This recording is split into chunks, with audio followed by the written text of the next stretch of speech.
Shalom saudara yang terkasih dalam Kristus Yesus Tuhan kita. Salam jumpa dalam program Tuhan adalah Gembalaku. Saudara, dalam kehidupan kita sehari-hari, kita sangat terbiasa dengan prinsip keadilan berdasarkan usaha. Jadi, jika seseorang bekerja lebih lama, lebih giat, ia akan menerima upah lebih banyak. Tetapi jika seseorang bekerja lebih sedikit, tentu upahnya akan lebih kecil. Saudara, logika ini sesuatu yang sangat masuk akal bagi setiap kita, betul ya? Namun, dalam perumpamaan yang Yesus sampaikan, Yesus menggambarkan sesuatu yang berbeda. Sebuah gambaran tentang kerajaan Allah, di mana cara kerja kasih karunia Tuhan itu tidak selalu mengikuti perhitungan manusia. Mari kita bersama-sama membaca dari Matius 20 ayat 1 sampai 16. Dikatakan demikian, adapun hal kerajaan sorga, sama seperti seorang tuan rumah yang pagi-pagi benar keluar mencari pekerja-pekerja untuk kebun anggurnya.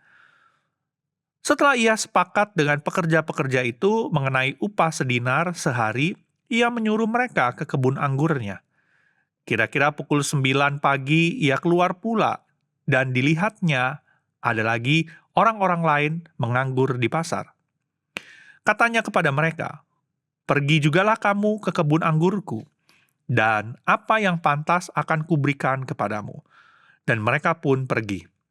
Kira-kira pukul 12 dan pukul 3 petang ia keluar pula dan melakukan sama seperti tadi.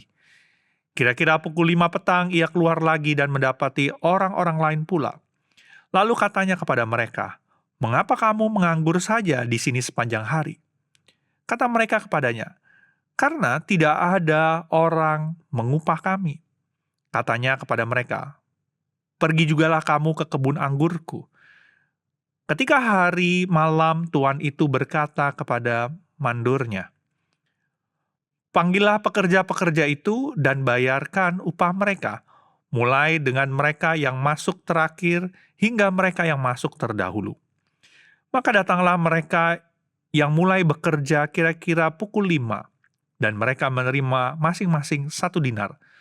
Kemudian datanglah mereka yang masuk terdahulu, sangkanya akan mendapat lebih banyak, tetapi mereka pun menerima masing-masing 1 dinar juga. Ketika mereka menerimanya, mereka bersungut-sungut kepada tuan itu. Katanya, "Mereka yang masuk terakhir ini hanya bekerja 1 jam, dan engkau menyamakan mereka dengan kami yang sehari suntuk bekerja berat, dan menanggung panas terik matahari." Tetapi tuan itu menjawab seorang dari mereka, "Saudara, aku tidak berlaku tidak adil terhadap engkau. Bukankah kita telah sepakat 1 dinar sehari? Ambillah bagianmu dan pergilah. Aku mau memberikan kepada orang yang masuk terakhir ini sama seperti kepadamu. Tidakkah aku bebas mempergunakan milikku menurut kehendak hatiku? Atau iri hatikah engkau karena aku murah hati?"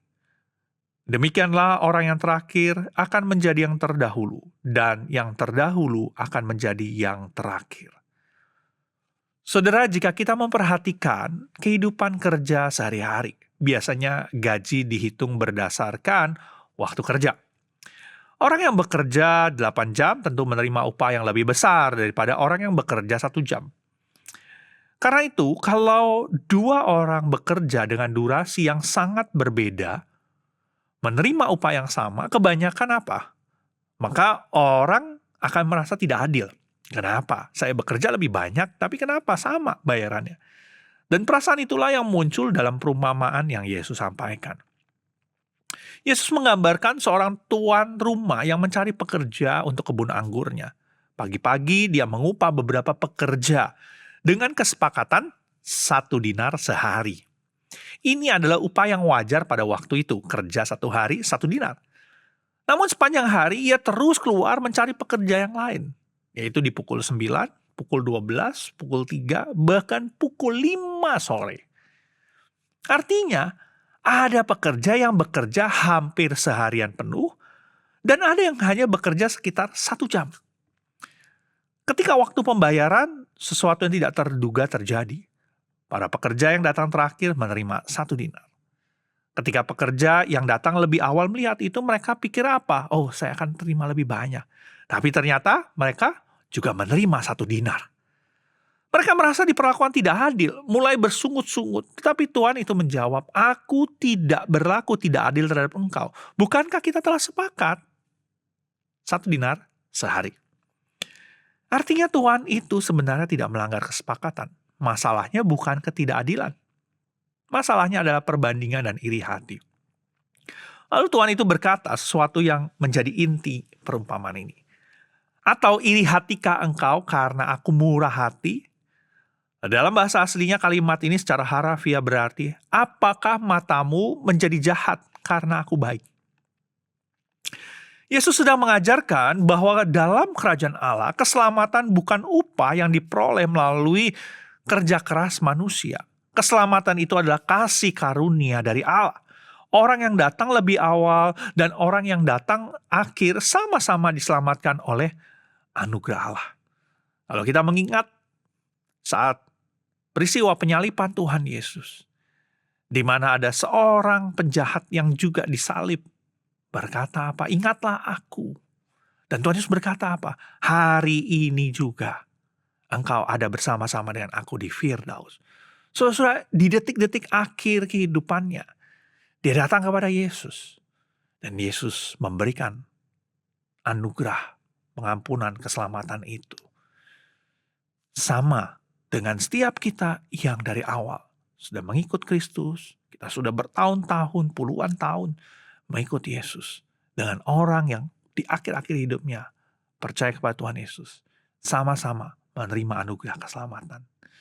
Kenapa? Bukan karena usaha kita, tetapi itu adalah anugerah yang Allah berikan.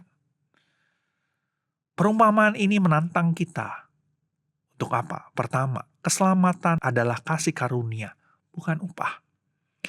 Kita tidak bisa berkata bahwa kita lebih layak diselamatkan daripada orang lain. Tidak, saudara-saudara. Baik orang yang bertobat sejak muda maupun orang yang bertobat di akhir hidupnya, semua diselamatkan oleh kasih karunia Tuhan. Yang kedua, hati manusia mudah membandingkan. Kadang kita bisa berkata dalam hati, "Mengapa orang itu mendapat berkat? Mengapa saya tidak? Mengapa hidupnya lebih mudah dan saya lebih susah? Mengapa Tuhan memberkati dia seperti itu? Dan Tuhan tidak memberkati saya seperti Tuhan memberkati dia." Kenapa? Saudara-saudara, apa yang Tuhan Yesus sampaikan ini mengingatkan kita untuk tidak hidup di dalam perbandingan. Anugerah Tuhan itu cukup untuk setiap kita.